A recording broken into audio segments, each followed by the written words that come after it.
Latar belakang terjadinya Perang Teluk I itu karena konflik antara Iran dan Irak yang memperebutkan wilayah strategis seperti Sungai Sad, Al-Arab, dan Provinsi Khuzestan yang kaya minyak.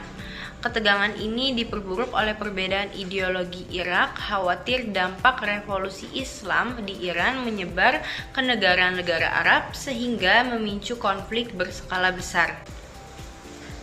Tokoh-tokoh pada perang ini yang pertama ada Saddam Hussein. Saddam Hussein adalah pemimpin Irak yang namanya paling terkenal dalam Perang Teluk I, di mana ia merupakan otak di balik konflik Iran dan Irak, serta bertanggung jawab atas konflik ini.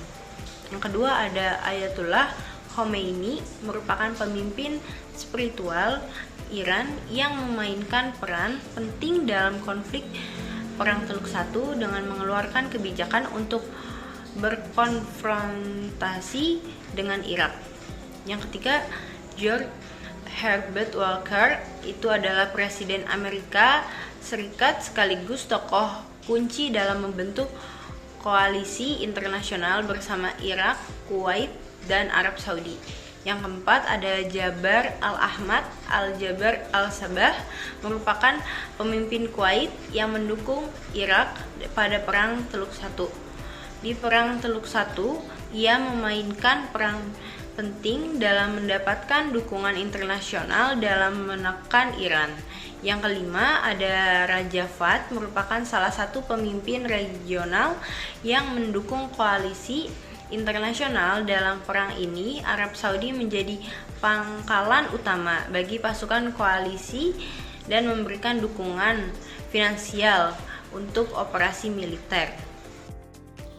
Ketegangan regional 1980 sampai 1988, Irak dan Iran terlibat dalam perang Irak-Iran yang berlangsung selama 8 tahun.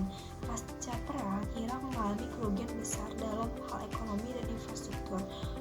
Untuk memulihkan perekonomiannya, Irak berupaya untuk menguasai lebih banyak sumber daya, terutama minyak.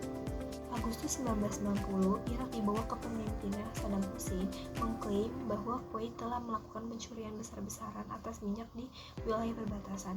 Irak juga menuduh Kuwait memompa minyak lebih dari batas yang disepakati OPEC, yang menyebabkan penurunan harga minyak dunia yang merugikan Irak. 2. Invasi Irak ke Kuwait. 2 Agustus 1990, Irak menginvasi Kuwait secara mendalam dengan tujuan untuk menguasai ladang minyak Kuwait yang kaya. Invasi ini dilakukan dengan alasan ekonomi dan klaim atas sumber daya alam Kuwait.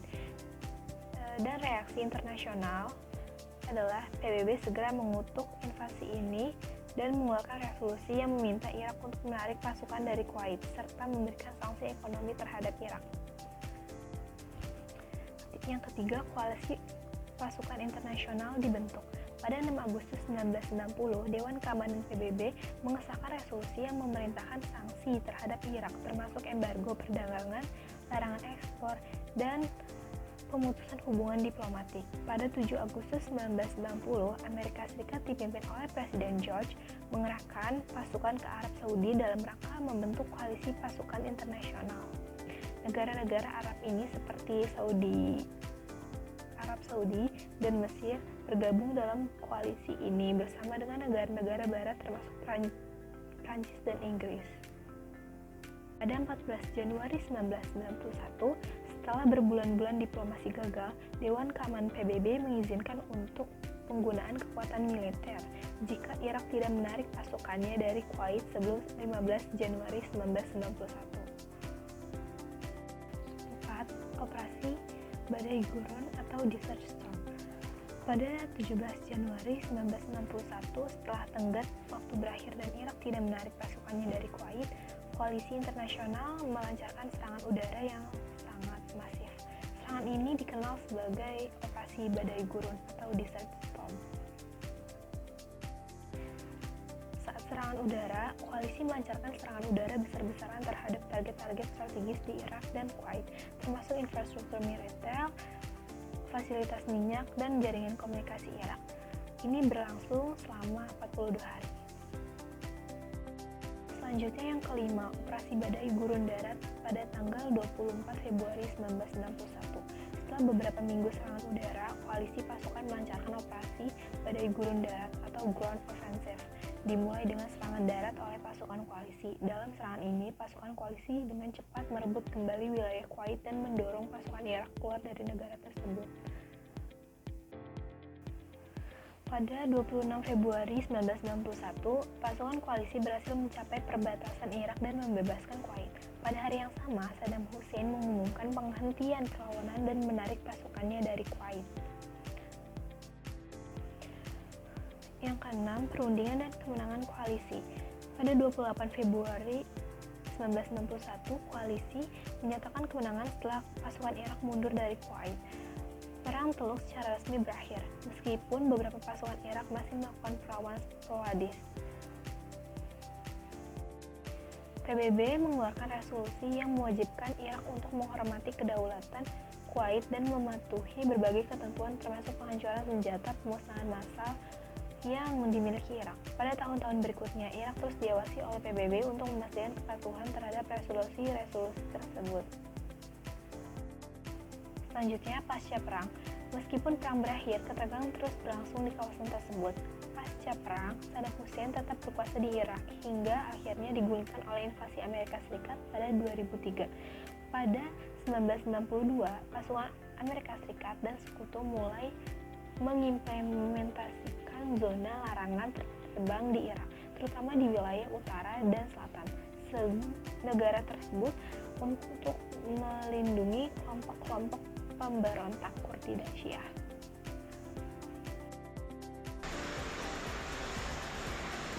Perang Teluk I itu membawa dampak besar di berbagai sektor baik ekonomi, sosial maupun politik. Yang pertama itu ada kerugian finansial.